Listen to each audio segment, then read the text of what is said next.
Hoy vamos a hablar bajo el tema razones por qué debemos cumplir la misión evangelística. Razones por qué debemos de compartir la palabra del Señor. Hermanos, esta iglesia a la que usted ha decidido participar o unirse a esta visión, debe de caracterizarnos, entre otras cosas, por ser una iglesia que comparte el Evangelio, una iglesia que comparte las buenas nuevas de salvación.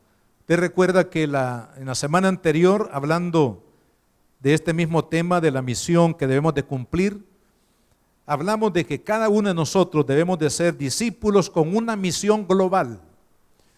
Discípulos con una misión global, es decir, que la misión de compartir el Evangelio no se limita a mi hogar, a mi ciudad, sino que debemos de llevar el mensaje de la palabra de Dios a todas las naciones. Así que diga conmigo: yo soy un discípulo con una misión global. Una vez más, yo soy un discípulo con una misión global. Desde acá, hermanos, tenemos que llevar el mensaje del Evangelio a los confines de la tierra, porque esa es la misión que Jesús nos ha encomendado. Y hoy vamos a continuar en esa misma línea, hablando acerca de las razones del por qué debemos de cumplir la misión o compartir el Evangelio a otras personas. Por lo menos vamos a hablar de 5 razones en el trayecto de este mensaje. Leemos la palabra de Dios en la segunda carta a los Corintios, capítulo 6, versículo 1. Así pues, nosotros, como colaboradores suyos, os exhortamos también a que no recibáis en vano la gracia de Dios. Porque dice: en tiempo aceptable te he oído, y en día de salvación te he socorrido. He aquí ahora el tiempo aceptable, he aquí ahora el día de salvación. Vemos acá, hermanos, la primera razón del por qué debemos de compartir el Evangelio. Porque Dios es un Dios del presente. Dice: hoy es el día de salvación. Sabemos, mis hermanos, que Dios no tiene pasado ni futuro, porque Dios siempre vive en el presente. De esa manera, Dios se le reveló a Moisés allá en el desierto, allá cuando recuerdan esa linda experiencia de Moisés, cuando él ve la zarza que arde y no se consume, él sube donde está esa zarza, se acerca y Dios le habla. Más adelante Dios se revela a él como el Dios que es y que siempre será, el gran yo soy. La palabra o el título yo soy atribuido a Dios significa el eterno, el que siempre es, el que vive en el presente. Hermanos, Dios vive en el presente y Él quiere que cada uno de nosotros nos alineemos con Él en su tiempo para compartir la palabra de Dios con toda persona que lo necesita. Por eso dice el apóstol Pablo acá que el evangelio que debemos de compartir es un evangelio de gracia. Y esta palabra gracia, quiero recordar 2 cosas importantes del evangelio que compartimos y que lo debemos de compartir hoy, no mañana. Primero nos habla acerca del amor de Dios. El evangelio, hermanos, es la revelación del amor de Dios en la persona de Jesucristo. Un amor que perdona, un amor que restaura, un amor que da nuevas oportunidades, un amor que permite que nosotros quitemos de nuestro corazón esa carga, esa preocupación, esa aflicción y sobre todo, hermanos, ese futuro de condenación es removido por medio del amor, por medio de la gracia de Dios. Por eso la Biblia dice que hay 3 elementos o cualidades que en el presente disfrutamos, pero que una es la mayor de las demás: la fe, la esperanza y el amor. ¿Pero cuál es el mayor? El amor. ¿Por qué? Porque un día no vamos a necesitar ya la fe. Un día ya no vamos a necesitar esperanza porque ya estaremos viendo cara a cara al Señor. Pero sí siempre vamos a necesitar del amor de Dios sobre nuestra vida. Ese amor, hermano, de gracia que Dios ha mostrado en la persona de Jesucristo nos ayuda a compartir con las personas un mensaje que realmente vale la pena, un mensaje que debe de ser escuchado, un mensaje que debe de ser recibido en el corazón, porque se trata del amor y la misericordia de Dios. Pero también la palabra gracia significa que no se puede comprar. No podemos comprar el mensaje del Evangelio, no podemos comprar la salvación con dinero, no se puede comprar con buena conducta, no se puede comprar tampoco con buenas obras. De ninguna manera podemos comprar la bendición de la salvación de Dios, todo es por gracia. Usted y yo recibimos el mensaje del amor de Dios y su perdón por la misericordia del Señor. Ahora, si este mensaje, hermanos, es un mensaje de gracia que hemos recibido, debemos de compartirlo, pero debemos de compartirlo ahora. ¿Por qué? Porque hoy, dice la palabra, es el día de salvación. El día de mañana, ¿cuántos de los que estamos aquí, los que nos escuchan, podría decir con certeza que el día de mañana estaremos vivos? Bueno, uno puede decir sí, pero el que tiene el control del día de mañana es Dios. No los seres humanos. Los seres humanos no podemos asegurar nada de lo que va a pasar de aquí a un minuto en adelante. Es Dios el que tiene el control de la vida. Es Dios el que asegura, hermano, nuestro presente y nuestro futuro. Debemos de decir, porque hay personas que dicen, mañana haré esto, esta semana, el otro año, en 5 años. Pero antes de decir eso, debemos de decir, si Dios quiere, si es la voluntad del Señor, si está dentro del favor de Dios sobre mi vida, el día de mañana haré esto. Porque ya se supone, al decirlo de esa forma, que estamos confiando que si Dios nos da vida, podremos llevar a cabo, hermanos, los pensamientos de nuestro corazón. De lo contrario no se podrá. El día de mañana no está en nuestras manos el poder decidirlo, está en el control del Señor. Entonces, si el día de mañana no tengo yo el control de ello, ¿cuándo debo de compartir el Evangelio? Hoy. Por eso Pablo dice, el tiempo aceptable te he oído, en día de salvación te he socorrido, he aquí ahora. Ahora, el tiempo aceptable, he aquí ahora, el día de salvación. Mañana puede ser demasiado tarde. Si usted se propone hablarle de Cristo a algún miembro de la familia que usted sabe que necesita de Dios, probablemente porque está en peligro de muerte, en peligro de enfermedad, hay que hacerlo ahora, hermano, no mañana. Porque mañana no está bajo nuestro dominio. Hay un hombre en la Biblia, en Lucas capítulo 12, está su historia, que creyó que ese año tendría un año de excedente en cuanto al fruto de su trabajo. Y en vez de compartir el excedente de su trabajo con las necesidades de las personas que le rodeaban, dijo él, haré graneros más grandes para poder guardar todo aquello que voy a recibir durante este año como un beneficio de una gran cosecha. Fíjese qué pensamiento más egoísta. No pensó él en ese excedente para compartirlo con aquel que necesitaba a su alrededor, sino que dijo él, haré graneros más grandes y le diré, mi alma, alma, gózate por todo lo que viene en el futuro. Pero el Señor le contesta lo siguiente.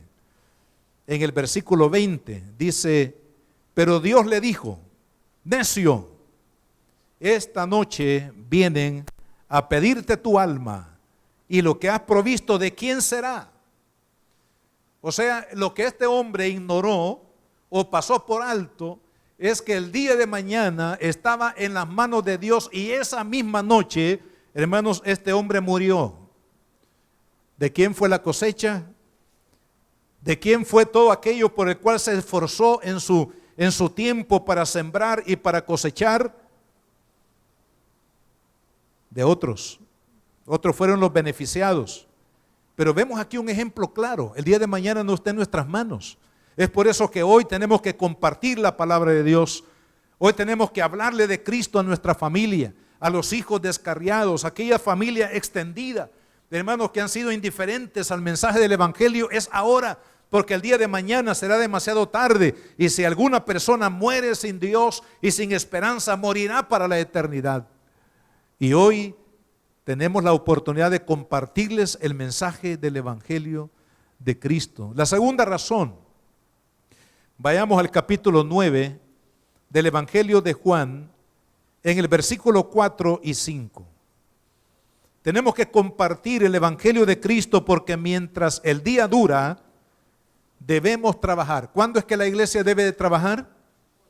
¿Cuándo es que el creyente debe de trabajar? Para compartir el Evangelio de Cristo mientras el día dura. Vea lo que dice Jesús. Mas me es necesario hacer las obras del que me envió, entre tanto que el día dura. La noche viene cuando nadie puede trabajar. Entre tanto que estoy en el mundo, luz soy del mundo. Jesús dio esta enseñanza ante la sanidad de un hombre que había nacido ciego. Y la discusión que había entre los discípulos era, bueno, ¿por qué causa este hombre nació ciego? ¿Será por los pecados de los padres o será por su propio pecado? Esa era la gran discusión que tenían ahí los que estaban alrededor de Jesús. Muchas veces, hermanos, nosotros nos entretenemos en cuestiones que no son importantes, como en este caso. Alguna creencia que tenía la gente en aquel tiempo era que cuando una persona nacía con una discapacidad era por culpa de los padres, que los padres habían sido malos, que los padres habían cometido pecados, que los padres habían hecho esto y lo otro, y como consecuencia de ese tipo de vida los hijos nacían con alguna discapacidad. Pero no es cierto. El Señor lo dice claramente: este no nació así, dice, ni por los pecados de los padres ni por él, sino para que mi gloria sea manifestada en él. Para que la misericordia de Dios, hermanos, se pueda revelar de que Dios es bueno y que toda persona tiene, hermanos, en Dios un lugar en el corazón de Dios. Toda persona tiene una oportunidad de ser bendecido. Si se acerca a Cristo, hermano, esta persona será bendecida con la salvación. De tal manera que Jesús lo sanó, pero declaró algo muy importante. Él dice, entre tanto que el día dura. Aquí la palabra día no se está refiriendo a las 24 horas normalmente de un día, sino que aquí Jesús con la palabra día se está refiriendo a un espacio de tiempo, a una era, a una época que le llamaríamos la época de la gracia. Es decir, la gracia de la salvación en Cristo por la fe, hermanos, comenzó cuando Jesús vino por primera vez a este mundo y terminará cuando Jesús regrese por segunda vez. Entonces estamos en el día de Dios, estamos en la época, en el tiempo de la gracia divina, en el tiempo cuando la iglesia de Cristo tiene que hacer la obra que el Señor nos encomendó. Curiosamente, aquí Jesús sanó a un hombre ciego y este hombre tuvo el privilegio de ver todo lo que estaba a su alrededor porque Jesús tocó y sanó su visión. De igual manera, la iglesia de Cristo tiene que ser, hermanos, sanada de esa visión para que nosotros veamos que toda alma, toda persona, ahí están integrados la familia nuestra, nuestros hijos, los nietos, los primos, los abuelos, toda la familia extendida, los amigos, los compañeros de trabajo, de estudio, toda persona en este país y en el mundo están allí dentro de ese grupo al que debemos de predicar la palabra mientras el día dura. Porque esta época de la gracia en la que estamos no será para toda la vida. La Biblia dice que el Señor va a volver por segunda vez. ¿Cuánto lo esperan? ¿Cuánto lo esperamos al Señor? Hermano, una de las cosas que va a suceder pronto en el calendario profético es que el Señor va a levantar a su iglesia. Y cuando el Señor levante a su iglesia, entonces va a terminar este día del cual habló Jesús. Mientras el día dura, es decir, mientras esta época de la gracia antes de la venida de Cristo está abierta, usted y yo tenemos que predicar al Señor. Tenemos que hablar porque es el tiempo oportuno, hermanos, para proclamar la palabra de Cristo para salvación de todo aquel que necesita del mensaje del Evangelio. Luego que termine esta época de gracia, vendrá el juicio. Y esa es la tercera razón. ¿Por qué debemos de predicar el evangelio ahora? Hoy es el día de salvación, hermanos, porque viene el momento del juicio. Dice la Biblia, y vamos a tomar aquí una cita de Génesis, en el capítulo 7 y versículos 16 al 21.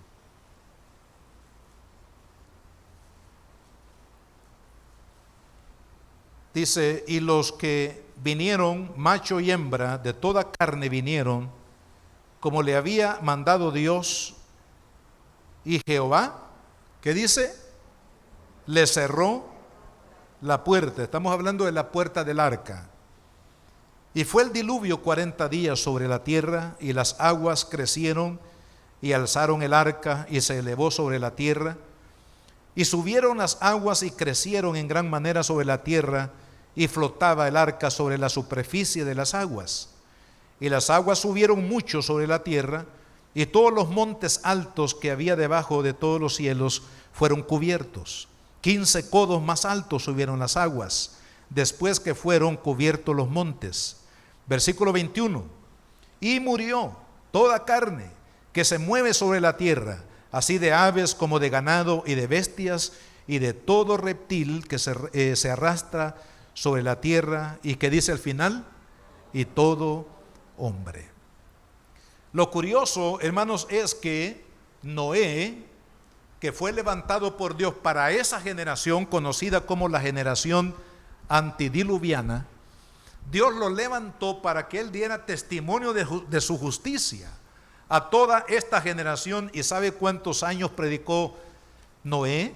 En el capítulo 6, versículo 3 lo descubrimos. Dice, y le dijo Jehová, no contenderá mi espíritu con el hombre para siempre, porque ciertamente él es carne, mas serán sus días 120 años. 120 años Noé predicó la justicia de Dios. Noé llamó al arrepentimiento a aquella generación para que se volvieran a él. Y hermanos, solamente dice la Biblia que 8 personas fueron salvas en el arca de Noé, porque los demás no quisieron responder al llamado de Dios. De la misma manera, hoy en día Jesús habló que los últimos tiempos estarían marcados como la actitud de los hombres en el tiempo de Noé. Hoy tenemos que predicar el evangelio, porque el día de mañana el diluvio de Dios va a caer, hermano.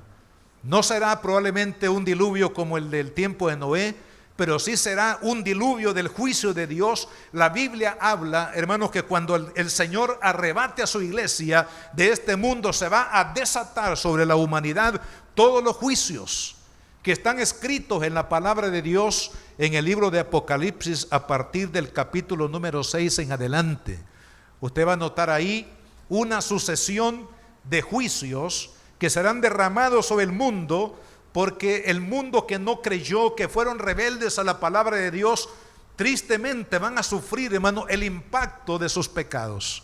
Porque hay una ley divina que no puede ser revocada, y esa ley dice que la paga del pecado es muerte, y la dádiva de Dios es vida eterna en Cristo Jesús.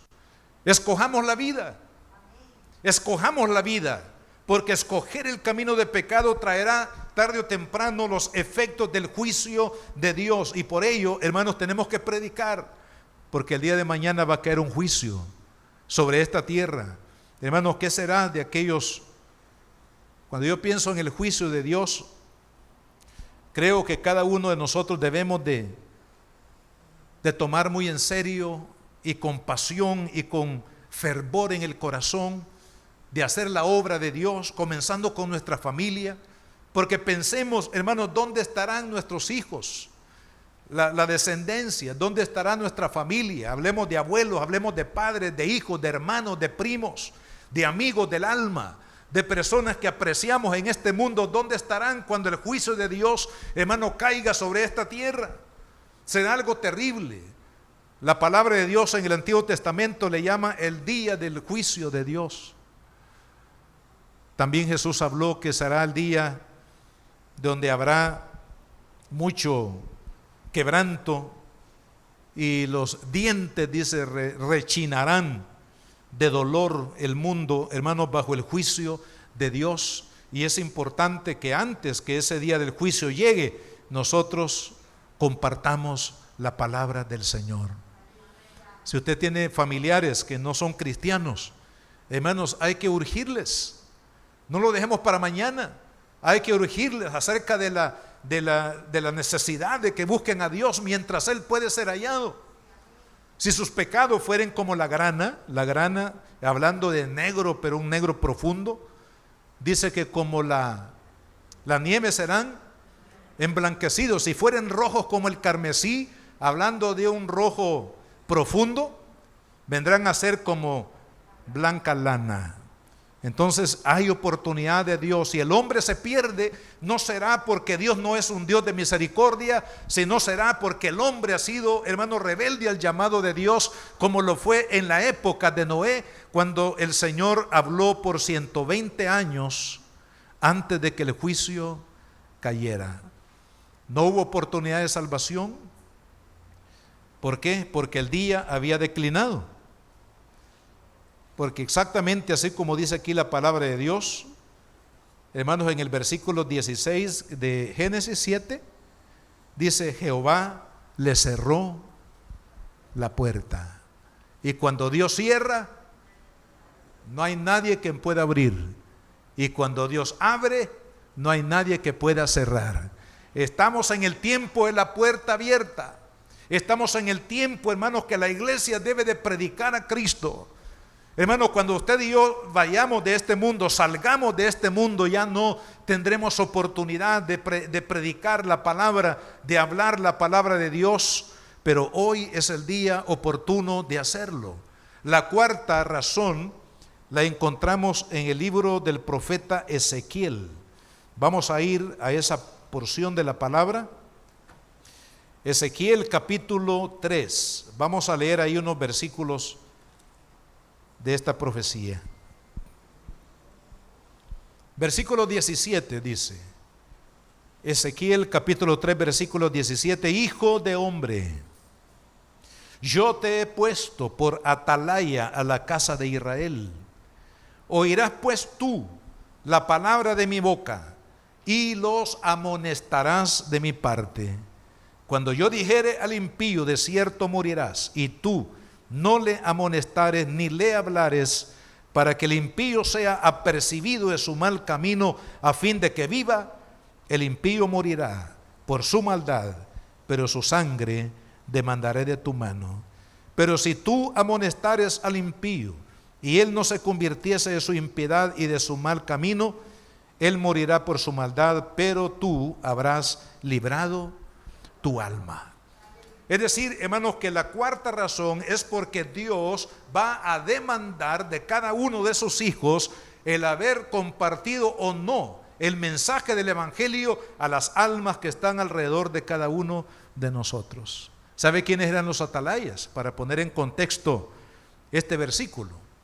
Eran aquellos mensajeros, aquellos vigilantes que se colocaban en ciertas partes estratégicas de los muros de las ciudades para advertir de lejos al pueblo sobre algún peligro. Estas personas, llamados atalayas, debían de estar vigilando, eran como los vigilantes nocturnos y diurnos, que debían de estar con su mirada puesta ante todo peligro que amenazara a las ciudades en aquel tiempo, porque la moda de aquel tiempo, hermanos, era, no, bueno, también hoy, era de los imperios ir conquistando reinos y sometiendo naciones. De tal manera que toda nación en la época bíblica estaba amenazada continuamente de caer bajo el yugo de un imperio. Por eso es que vemos en la Biblia, hermanos, esa sucesión de imperios tan frecuentes, porque era la sed de los reyes de aquel tiempo de conquistar tierra. Y por ello era importante que los atalayas estuvieran cumpliendo fielmente con el mandato, el llamado o la misión que ellos tenían que realizar, y era vigilar para advertir al pueblo acerca del peligro inminente que venía sobre la nación. Ahora, nosotros somos los atalayas. ¿Y cuál es nuestra misión? Advertirle, dice el profeta Ezequiel, advertir, amonestar a todo hombre que está viviendo sin Dios, amonestarlo para que busque a Dios mientras puede ser hallado, llamarlo para que busque a Cristo, para que su pecado sea perdonado, para que su vida sea, hermano, restaurada por la gracia, por el favor, por la misericordia de nuestro Dios. Es el tiempo que la iglesia tiene que hacer su trabajo de atalaya, hermano. Tenemos que advertirle. Si usted tiene una persona a quien usted responde en su trabajo, ore al Señor y háblele a su líder, a su compañero de trabajo, a los hijos. Hermanos, hagamos lo que hizo, tomemos la decisión, mejor dicho, que tomó Josué en aquel momento histórico, cuando él veía cómo el pueblo se iba tras los dioses en la tierra cananea. Él se paró firme ante la multitud y dijo: yo y mi casa serviremos a Jehová. Si ustedes quieren servir a los dioses paganos de esta tierra, háganlo, pero yo y mi casa vamos a servir a Jehová. Y de la misma manera cada uno de nosotros debemos, hermanos, de decidir servir a Cristo. Que nuestros hijos no sirvan, hermanos, a este mundo, no gasten su vida, sus recursos, hermanos, en vivir una vida perdida en este mundo, sino que nuestros hijos sirvan al Señor, que amen a Cristo, que le honren, que nuestra descendencia busque al Señor y se entregue a Él, porque esa es la demanda de Dios, que hablemos a este mundo acerca del peligro que viene. En el momento que Jesús venga por su iglesia, se va a desatar, hermano. Yo he estado pensando últimamente, porque hemos escuchado algunas noticias de los Estados Unidos y de otras partes del mundo, especialmente Estados Unidos, Europa, acerca de la crisis moral que hay en estas naciones. Escuché recientemente, hablando de la nación del norte, de que el presidente saliente había emitido algunas leyes acerca de algunas conductas inmorales en los Estados Unidos, y el nuevo presidente, el primer día que comenzó, que fue hace poco, revirtió todas esas leyes y volvió a abrir, hermanos, las libertades de todo tipo de conductas, hablando sexuales o de decisiones o caminos o estilos de vida que la persona quiere tomar. Es decir, aquí se vale de todo, usted haga lo que usted quiera, porque aquí se vale todo. Y me pregunto, cuando la iglesia de Cristo ya no esté, hermanos, como atalayas, que ya no estemos como sal de esta tierra, que ya no estemos predicando el evangelio, que ya no haya predicación de la Biblia, que ya no haya un hermano que hable en su trabajo de Cristo a los que están allí a su alrededor, que ya no haya un padre que le diga a los hijos: mira, busca a Dios, lo que te conviene es buscar a Dios, entregarte a Dios, porque Dios es tu futuro. Cuando ya la iglesia de Cristo, hermano, no esté en este mundo, ¿qué es lo que será? Cuando los atalayas ya no estemos, será una cosa tremenda. Si ahora, mientras la iglesia de Cristo todavía, hermanos, está en la tierra y habla de Cristo, del mensaje del evangelio, y llama a los hombres a que busquen a Dios, la maldad se ha multiplicado. ¿Cuánto más será cuando ya la iglesia no esté predicando? Cuando ya el Espíritu Santo no esté obrando a través de la iglesia como lo está haciendo hoy en día. Por eso es que la Biblia dice, hermanos, que la iglesia es la sal de la tierra. ¿Qué es lo que hace la sal? En ese contexto da sabor, pero sobre todo habla de preservar para que la comida no se descomponga, para que no entre en la sociedad en un estado de putrefacción, hermano. Es que la iglesia de Cristo, a través de la oración, a través del fuego del Espíritu Santo, a través de la predicación de la palabra, está ahí como atalaya advirtiendo: hermano, hoy es el tiempo que usted y yo tenemos que advertirle al mundo que se vuelvan a Dios, porque de lo contrario el juicio del Señor vendrá sobre la faz de la tierra. Y la quinta razón, hermanos, vamos a ir a Mateo capítulo 25. Mateo capítulo 25, y aquí encontramos la quinta razón del por qué tenemos que compartir hoy el evangelio de Jesucristo. Versículo 20. Dice: y llegando el que había recibido 5 talentos, trajo otros 5 talentos, diciendo: Señor, 5 talentos me entregaste, aquí tienes, he ganado otros 5 talentos sobre ellos. Y su señor le dijo: bien, buen siervo y fiel, sobre poco has sido fiel, sobre mucho te pondré, entra en el gozo de tu Señor. La quinta razón es que Dios va a recompensar a todo obrero que fue obediente y diligente. Vemos estas dos cualidades, hermanos, en este siervo, en la parábola, que recibió 5 talentos. Él creyó en su Señor. Él decidió honrar a aquel que había puesto en su mano los bienes de su amo. Y él inmediatamente obedeció y trabajó a fin de que se multiplicaran los talentos que había recibido. Entonces vemos ahí dos cualidades que deben de estar presentes en la vida de la iglesia y de todo cristiano hoy en día: la obediencia y la diligencia. Ser diligente nos va a llevar, hermanos, a hacer lo mejor para Cristo. ¿Por qué? Porque Él merece lo mejor, hermano. Si vamos a barrer, que seamos los mejores barredores de la ciudad o del templo, donde sea, hermano. Si hemos de trabajar en alguna compañía, que seamos los mejores trabajadores. Si hemos de servirle a Dios, que seamos los mejores servidores de la iglesia. Fieles, obedientes, dispuestos, diligentes para hacer la obra de Dios, para multiplicar, hermanos, la obra del reino. Porque cuando hablamos de la multiplicación, hermanos, de la obra de Dios, no estamos hablando de la multiplicación del nombre de una denominación, de una iglesia o de un líder en lo particular, sino que estamos hablando de que el nombre de Jesucristo sea glorificado, que el nombre de Cristo sea exaltado en toda la nación de El Salvador y en las naciones de la tierra.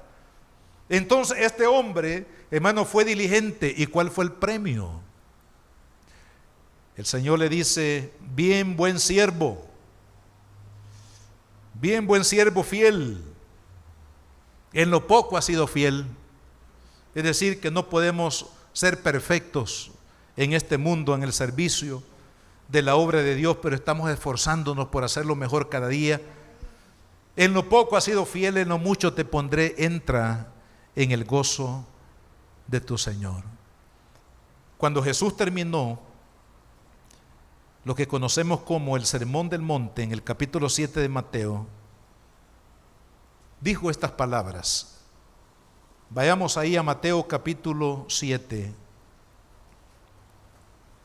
versículo 26, dice: pero cualquiera que me oye estas palabras y no las hace, le compararé a un hombre insensato que edificó su casa sobre la arena.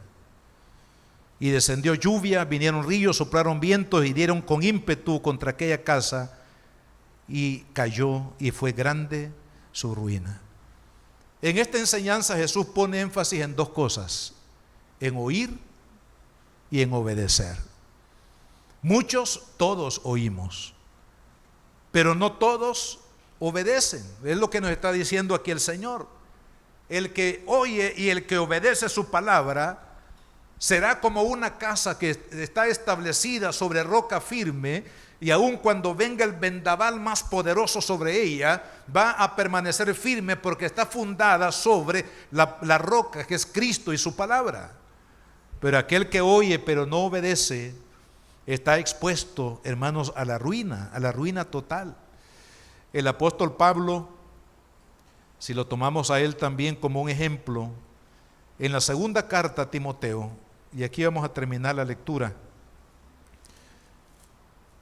de la palabra de Dios, segunda de Timoteo 4, versículo 6. Este pasaje, hermanos, especialmente estos dos versículos, 6 y 7, deben de estar relacionados con el ejemplo de Pablo en cuanto a su pasión por predicar a Cristo. Él, en los momentos previos de su muerte, porque creemos que esta carta fue la última que fue escrita por Pablo antes de ser martirizado, él urge a su discípulo Timoteo y le dice: te encarezco delante de Dios, que juzgará a los vivos y a los muertos, que prediques la palabra. Los primeros 2 versículos. Predica la palabra. Te encarezco, te urjo, que prediques la palabra de Dios. Porque él había sido ejemplo de ese ardor de predicar, de enseñar la palabra, no dejarlo para mañana, sino ahora, porque hoy es el día de salvación, no mañana. El mañana solamente está en las manos de Dios y no en la mía. Pablo había urgido a Timoteo a predicar la palabra de Dios como él lo había hecho y como él le había dado testimonio. Y al final dice: porque yo ya estoy para ser sacrificado y el tiempo de mi partida está cercano. He peleado la buena batalla, he acabado la carrera, he guardado la fe. Y oiga el versículo 8, aquí está la recompensa para el siervo obediente y diligente. Por lo demás, me está guardada la corona de justicia, la cual me dará el Señor, juez justo, en aquel día, y no solo a mí, sino también a todos los que aman su venida. Para usted y para mí también hay corona de justicia, por la obediencia a Cristo y por la pasión, hermanos, diligente de predicar el Evangelio hoy, porque hoy es el día de salvación. Póngase de pie. Me llamó la atención algo que escuché o leí. En un vecindario, ya entrada la noche, un vecino su atención fue atraída por una persona que entrada la noche comenzó a gritar con insistencia y con urgencia que le compraran el producto que él vendía. Y estaba urgido y estaba perseverando, ya entrada la noche, vendiendo su producto, pidiendo que le compraran su producto. Y este hombre, este vecino que fue atraído por esta actitud de este vendedor, salió de su casa, se encontró con él y le preguntó: mire, ¿y usted por qué tan perseverantemente y con carácter de urgencia usted está pidiendo a gritos que le compren su producto? Y él dijo: es que lo que vendo es un producto perecedero. Si no lo vendo hoy, mañana ya no sirve. Hermanos, si no predicamos hoy a Cristo, mañana puede ser demasiado tarde. Es por eso que el Señor nos urge en su palabra a que hablemos de Cristo hoy. Hoy es el tiempo aceptable. Hoy estamos en la época de la gracia en el que podemos predicar a Cristo. Y hermanos, las vidas serán tocadas por el Espíritu Santo. ¿Sabe? La iglesia de Cristo, tenemos, hermanos, dos armas poderosas que respaldan la misión de la iglesia. Una es la palabra de Dios. Es una palabra poderosa. La Biblia dice que el Evangelio de Cristo es poder de Dios para salvación a todo aquel que cree. Y la otra arma es que el Espíritu de Dios está con nosotros. Él es el que va a respaldar toda acción, hermanos, de predicar a Cristo. El Espíritu de Dios va a respaldar para que eso sea efectivo y que las almas puedan conocer el amor de Jesús. Oremos. Padre,